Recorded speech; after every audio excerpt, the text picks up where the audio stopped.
actuellement dans le laboratoire de biologie cellulaire de la FGES. Ce laboratoire est dirigé par le petit-fils de Francis Crick.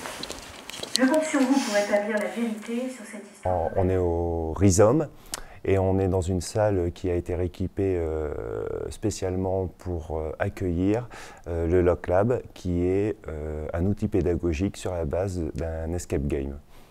Alors dans cet escape game, on peut développer différents types de scénarios.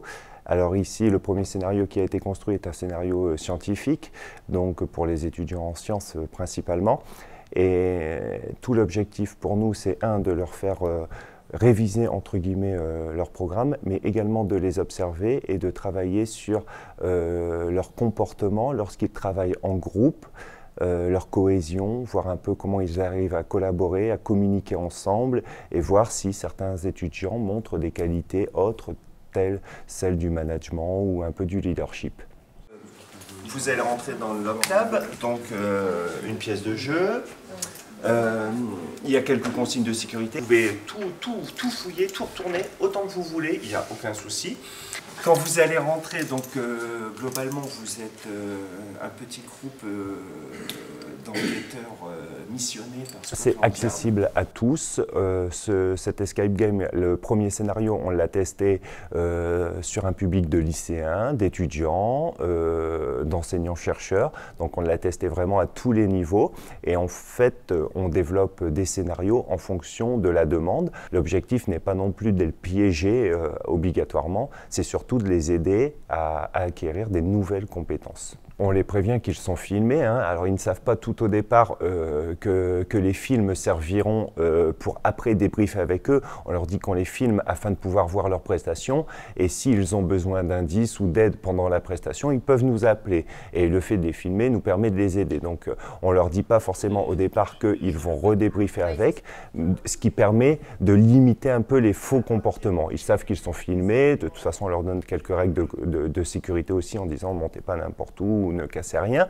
Donc, mais globalement, au vu des premiers résultats de films qu'on a pu observer, on voit très bien que même si les 5 premières minutes c'est un petit peu hésitant et on pourrait se dire les comportements sont peut-être pas tout à fait naturels, au bout de 7-8 minutes ils sont complètement plongés dans l'univers et là le naturel revient très très vite, quoi.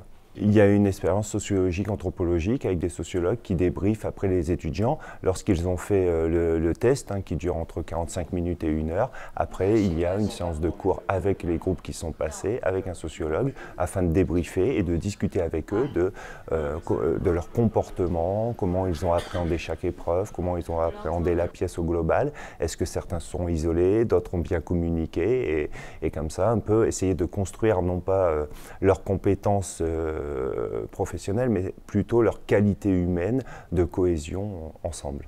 Alors, on peut contacter la FGES, tout simplement, puisque ça a été développé par la FGES, et ça va être ouvert maintenant à tous les étudiants de toutes les facultés de l'ICL, et donc où on peut me contacter moi directement sur mon mail en disant, voilà, n'importe quel enseignant peut me contacter pour dire, j'aimerais bien faire passer mes promotions, sachant qu'on travaille sur des scénarios, mais qu'on réadapte les scénarios en fonction de l'objectif de l'enseignant.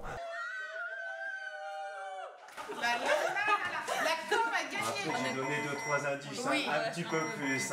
Oui, c'est vrai, vous avez été sympa. Bravo la com, quoi.